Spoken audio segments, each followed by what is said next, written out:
charter schools, like James Island Charter School. I'm the mother of 2 small children. I have talked to many people about the struggles we make. There are fine choices within the public education system, but if people choose to take their children out of that system, that's fine too. But we should not be sending our tax dollars there when we're struggling right now to pay for the public education system that we have.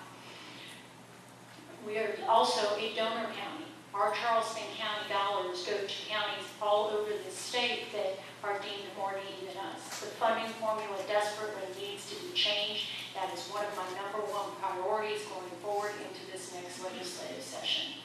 No, we can't send our tax dollars elsewhere. You'll notice my opponent doesn't tell you what his opinion is on vouchers. That's because he supports them. We need to keep our tax dollars here going to public education. Our next question will be given to Mr. Platt. Would you support a bill to end predatory lending practices in South Carolina? That's one of the greatest embarrassments of our state. These payday lenders, and I assume that there have been restrictions on them, but obviously they have not been tight enough. It's just really tragic that people who need a small loan are sucked into a cycle of ever-increasing larger loans, and it was an embarrassment to me. For example, when I was still a Democrat some years ago, and the Democratic candidate governor, after he left, he resigned from the state senate and took a job as a spokesman for the payday lending industry. But anyhow, it's something that it would be well to regulate it more stringently, but even better to eradicate it altogether and to encourage traditional financial institutions, banks, and credit unions to make small loans more readily available to people who need them. Ms. Hutto? Early in my tenure in 2009, I met with a small group of bipartisan legislators who sought to put the strictest possible regulations on payday lenders. The end result was tightened payday lending restrictions, not as tight as we wanted, not as tight as I will continue to work for.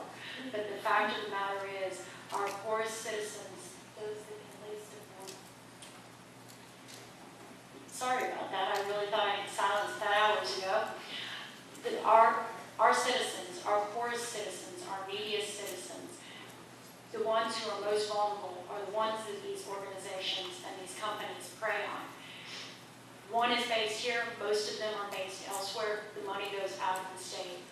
We've tightened regulations in the past 2 years, and I would absolutely support tightening them further. Thank you. I would agree. I would also agree to tighten legislation on these types of institutions and businesses. We have people that are out there in the community right now that don't need to be preyed upon, and they are once they go to these type of institutions. I would encourage, like Mr. Platt said, somebody to visit a regular institution for borrowing or taking money, which would be a bank or another type of loan center. So this next question will be given to Ms. Hutto. Should we drill off the South Carolina coast?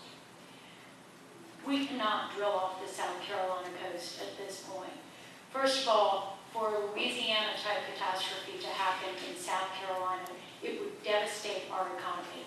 Our economy is driven by tourism. It's driven by our beautiful natural resources, fishing, outdoor recreation. If that were shut down because of an oil spill like they had in Louisiana, it would crush the Charleston economy, crush our small business owners, and crush tourism and hospitality. We don't know whether the resources exist, and it's too risky to go try to find them.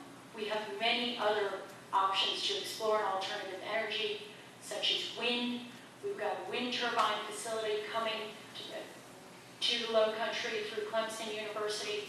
We have many other alternatives to explore before we take the risk of destroying our economy by drilling offshore. Mr. McCoy. Anyone who spends some time off the South Carolina coast fishing or enjoying the waters out here, every everybody knows that for us to get any sort of depth out here off South Carolina, you have to go a good ways out. For us to even reach 180 feet of water, you need to travel 55 miles offshore. That's not the case in Virginia, and it's not the case in Florida.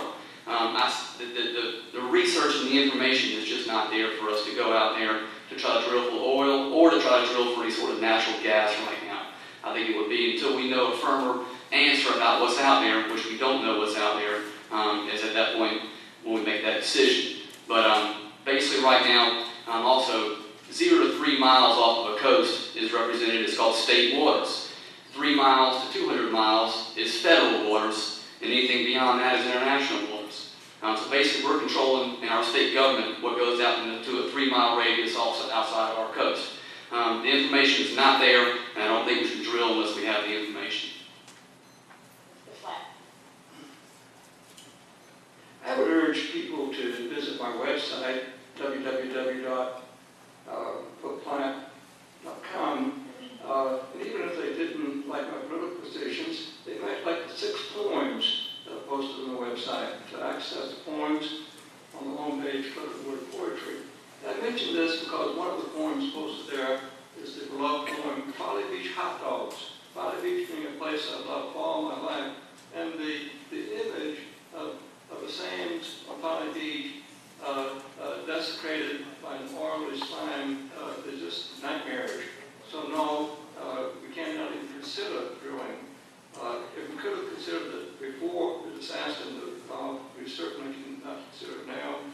We need to wean ourselves from fossil fuels, to put more funds into research for wind, solar, geothermal, and maybe even wave energy. I don't think that's a good possibility here, but in the real country there are places that, and I'm even willing to consider nuclear energy as the lesser of the evils. I don't think it's wonderful, but again, I would certainly consider it. But we need to wean ourselves from fossil fuels. Well, I'm glad we found a question everyone agrees on. Let's start with Mr. McCoy. Do you favor self-determination for the people of James Island? If necessary, will you sponsor and work for legislation to again overcome any deficiencies found by the Supreme Court in existing incorporation law? James Islanders are proud people, and once they make a decision, they tend to go that way and they stick to their guns no matter who tells them no, no matter who tells them they can't do it. And I would certainly get behind James Island once again if there was a deficiency that was found by our state courts that say that we cannot incorporate as a town.